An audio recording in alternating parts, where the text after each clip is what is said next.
یہ کہانی ہے ایک آدمی اور اس کی 3 بیٹیوں کی ہے۔ اس کی بیوی کچھ سال پہلے وفات پا چکی تھی۔ اس کی تینوں بیٹیاں بہت خوبصورت تھیں، مگر سب سے چھوٹی بیٹی اپنی بہنوں میں سب سے زیادہ سمجھدار تھی۔ اس کا نام زینب تھا۔ کرم دین اپنی تینوں بیٹیوں سے بہت پیار کرتا تھا۔ اس نے کبھی اپنی بیٹیوں کو ماں کی کمی محسوس نہیں ہونے دی۔ وہ اپنی بیٹیوں کی ہر خواہش پوری کرتا تھا۔ اب کرم دین کی بیٹیاں بڑی ہو چکی تھیں اور اپنے پتا کے لیے خود سے کھانا بنانے لگی تھیں۔ جب کرم دین کام کے سلسلے میں باہر جاتا تو اس کی بیٹیاں اس کے لیے کھانا تیار کر کے ساتھ دیتی تھیں۔ اسی گاؤں میں ایک بیوہ عورت بھی رہتی تھی جس کی ایک بیٹی تھی۔ اس بیوہ کی عادت تھی کہ وہ ہر گھر میں کچھ نہ کچھ مانگنے کے لیے چلی جاتی تھی۔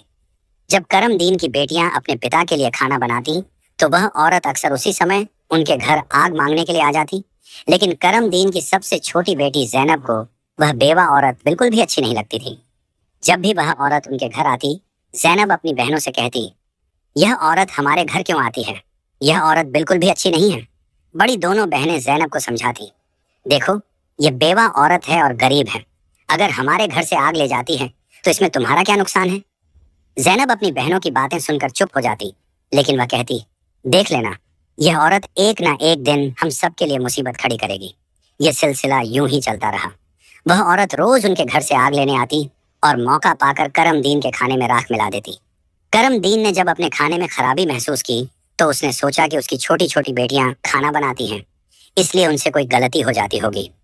وہ اپنی بیٹیوں سے بہت پیار کرتا تھا اور یہ بات سمجھ نہیں پا رہا تھا کہ اس کی بیٹیاں اس کا کھانا کیوں خراب کر رہی ہیں۔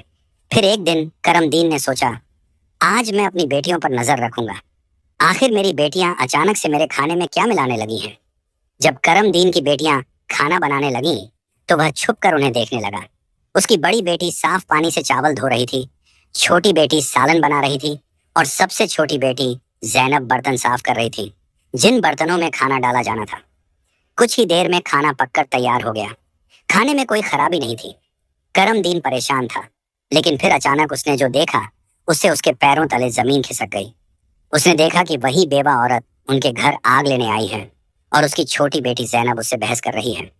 وہیں اس کی دوسری بہنیں زینب کو سمجھا رہی تھیں، کوئی بات نہیں زینب، یہ بیوہ عورت ہے، اسے آگ لینے دو، بڑی بہن نے کہا۔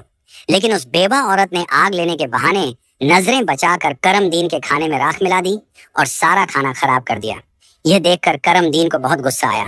دوسرے دن کرم دین نے اس بیوہ عورت کو اپنے گھر بلایا اور غصے میں پوچھا، تمہاری ہمت کیسے ہوئی میرا کھانا خراب کرنے کی؟